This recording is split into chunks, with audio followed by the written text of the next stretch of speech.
নমস্কার, সবাই কেমন আছেন? আশা করি সবাই খুব ভালো আছেন, আমিও খুব ভালো আছি। তো চলুন প্রতিদিনের মতো আজকের ব্লগটা এখন থেকেই শুরু করি। আজকে সকাল সকাল আমি উনুনে রান্না করছি। আজকে মাছের ঝোল হবে আর সাথে একটু পটল ভাজা, উচ্ছে চচ্চড়ি, ভাত। আসলে কয়েকদিন ভরি খুব মাছের ঝাল খাওয়া হচ্ছে আর প্রচণ্ড গরম পড়েছে, তো সেই জন্য আজকে একটু মাছের ঝোল বানালাম। কিন্তু মনটা সকালবেলা খুবই খারাপ হয়ে গেল। আসলে গতকাল দুপুরের যে ঘটনাটা ঘটেছে সেটা ফোনে, টিভিতে এটা যখন দেখলাম খুবই খারাপ লাগছে। আসলে আমরা সাধারণ মধ্যবিত্ত মানুষ, তো আমরা সত্যি ভূস্বর্গের স্বপ্ন দেখি। হয়তো যাওয়ার কখনো সুযোগ হবে কিনা জানি না, কিন্তু যদিও আর কখনো সুযোগ হয় সেই স্বপ্নটাকে মিথ্যে করার চেষ্টা করব। সত্যি করতে যাব না। কারণ এই যে ঘটনাটা ঘটলো এরপরে আর আমাদের সাধারণ মানুষের কি সেই রকম আর মনোভাব থাকবে যে আমরা ভূস্বর্গ দেখার আশা রাখবো?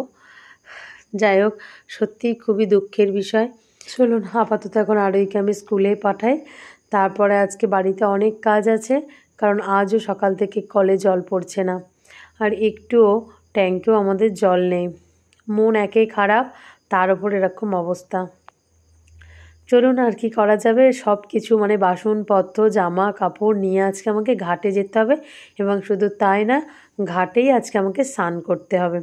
তাই পিকুদের ঘাটে যাব আর ওখানে গিয়ে একটু সবাই মিলে বসে মনটা একটু ভালো করে আসব। চলুন বেরাই, আর ওই স্কুলে যাক। আজকে আবার ওর দুপুরেই ছুটি হয়ে যাবে, আজকে একটা পরীক্ষা আছে সেই জন্য। তবে যা গরম পড়েছে, এই রোদ্দুরে কিভাবে যে দুপুরবেলা বাড়ি আসবে কে জানে। চলুন, এই দেখুন কত টিফিনের বাসন পড়েছে, রান্নার বাসন পড়েছে, এইগুলো সব নিয়ে আমি ঘাটে যাব। আর কলে জলটাও দেখুন একদমও পড়ছে না, মানে বাথরুমে যাওয়ার মতো জল নেই আজকে বাড়িতে। সব বালতি করে করে ভরে রাখতে হয়েছে। আর ওই বাবাই পুকুর থেকে একটু নিয়ে এসে দিয়েছে, কারণ আপাতত সকালটা চলার মতো। পুকুরে চলে এসেছি অসীমা, আমি, পিকুও বললো তিনজনে একসাথেই নামবো, একটু দাঁড়িয়ে যা। তাই বসে বসে একটু পুকুরটা দেখছি। মন ভরে যাবে না এরকম গরমের সময় পুকুর ধারে হাওয়া।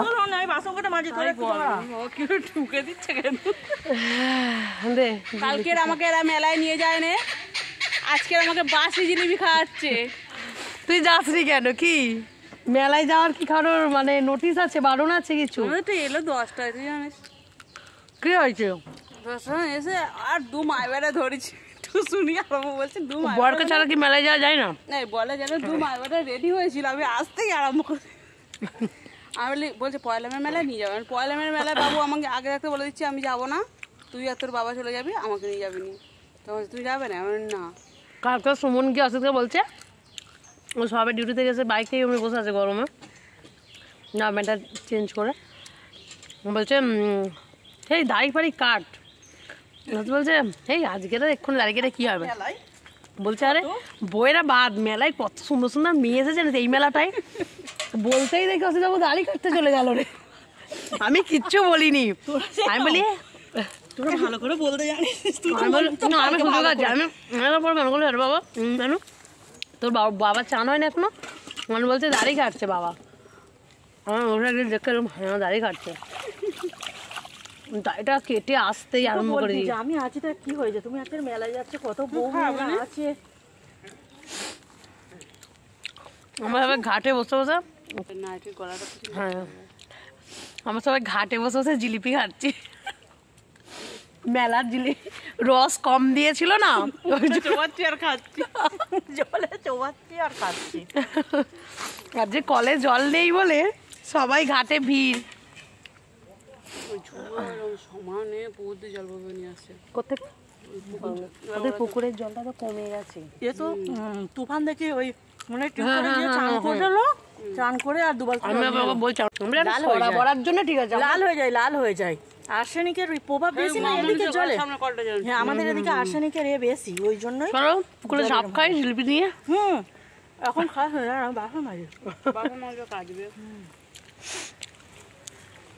চলো স্নান সেরে নেই, টাটা। কাজ সেরে স্নান সেরে পুজো সেরে বসেছি ভাত খেতে। এই যে বলেছিলাম পটল ভাজা আর মাছের ঝোল রান্না করেছি, সাথে একটু উচ্ছে চচ্চড়ি। তবে উচ্ছেটা পাকা হয়েছিল বলে তাই এরকম তরকারিটা হয়েছে। চলুন আজকে খেতে খেতে আর কোনো সিরিয়াল দেখব না, আজকে ওই খবরটাই দেখব, কিভাবে কি ঘটনাটা ঘটলো। সত্যি দুঃখে মন ভেঙে যাচ্ছে, খুব খারাপ লাগছে। আমরা যারা বেড়াতে যেতে ভালোবাসি তাদের জীবনে যে এরকমও কিছু ঘটতে পারে এটা ভাবলেই গা শিউরে ওঠে, তাই না? কোথায় কিভাবে যে মানুষের মৃত্যু লুকিয়ে আছে তা ভগবান ছাড়া কেউ জানে না। মাঝে অনেকটা সময় পার করে একদম রাতে চলে এসেছি। রাতে আজকে একটু জল দেয়া ভাত করেছি গরম বলে। তো ফ্রেন্ডস, আজকের ভিডিওটা এখানেই শেষ করছি। আগামীকাল একটি নতুন ব্লগে আপনাদের সাথে আমার আবারও দেখা হবে। তো সবাই সুস্থ থাকবেন, ভালো থাকবেন, আর ব্লগটা কেমন লাগলো অবশ্যই কমেন্টে জানাবেন। তো ফ্রেন্ডস, চলুন টাটা।